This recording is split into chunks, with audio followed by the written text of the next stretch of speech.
Odek, Lukodi and Bok. Attacks against the civilian population, murder, attempted murder, torture, enslavement, outrages upon personal dignity, pillaging, destruction of property, and persecution. We'll speak to Toby Cadman, who's an international human rights lawyer and joins us from London. Toby, thank you very much indeed for joining us. At the risk of repeating some of what the judge there was saying, the charges that Ongwen has been found guilty of include murder, sexual enslavement, abducting children, torture, and pillaging. How long a sentence might he be looking at? Thank you. Well, he has been convicted of some of the most serious charges known to man, and he's been convicted of 61 out of 70 of the charges. So the sentence that he gets is going to be substantial. The reports coming out is that he may receive life imprisonment, and he certainly should receive life imprisonment for what he's been convicted of. He's been convicted of war crimes and crimes against humanity in 61 counts. It is quite extraordinary when you look at the scale of the atrocities committed by the LRA. So I think this is a hugely important decision, and his sentence will be substantial. Ongwen himself is a former child soldier. He was recruited when he was a child by the LRA. Would that have been any use to his defence? Well, it was certainly one of the defences that was raised, that he was to be treated as a victim, not as a perpetrator. But the court found, as you'll see when the full judgment comes out, but certainly it was stated in court that there was no evidence to substantiate his suggestion that he was a recruited child soldier and a victim.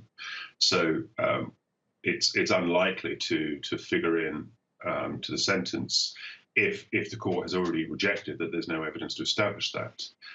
If, of course, the court has not made such a strong finding, then they may take into account that, notwithstanding the seriousness of the crimes for which he's been convicted, because of his background and the circumstances in which he was brought into the LRA, then that is a mitigating factor.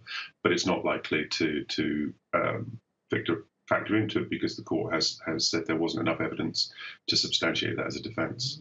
In 2005, when the ICC issued those sealed arrest warrants for the top 5 commanders of the LRA, 2 were killed. 1 later, his body was found. And obviously now we have Dominic Ongwen. But Joseph Kony, the leader of the LRA, is still at large. Has there been any news or any rumours about where he might be, even indeed, if anybody knows, is he still alive? Well, of course, there are rumours emerging constantly. Whether any of those rumours are actually credible and based on any credible accounts is another matter entirely. When you look at, even with Dominic Ongwen, I mean, there were years passed before he surrendered, and so it's one of the failings of the ICC, or one of the challenges of the ICC is, you spend years investigating and documenting these cases, and you can't even get these accused before the court. I mean, it is, for a human rights lawyer, it's quite discouraging to see how difficult it is to get these individuals. And of course, Kony is one of the main suspects that the ICC is still after, and we have to hope now that moves forward with the finding in this particular case that has an impact on justice in the region. I mean, we have to hope that does serve a meaningful purpose. But of course, the rumours will continue. But hopefully one day we will have all of these individuals before a court. Toby, really appreciate it. Thank you so much indeed. International human rights lawyer Toby Cadman.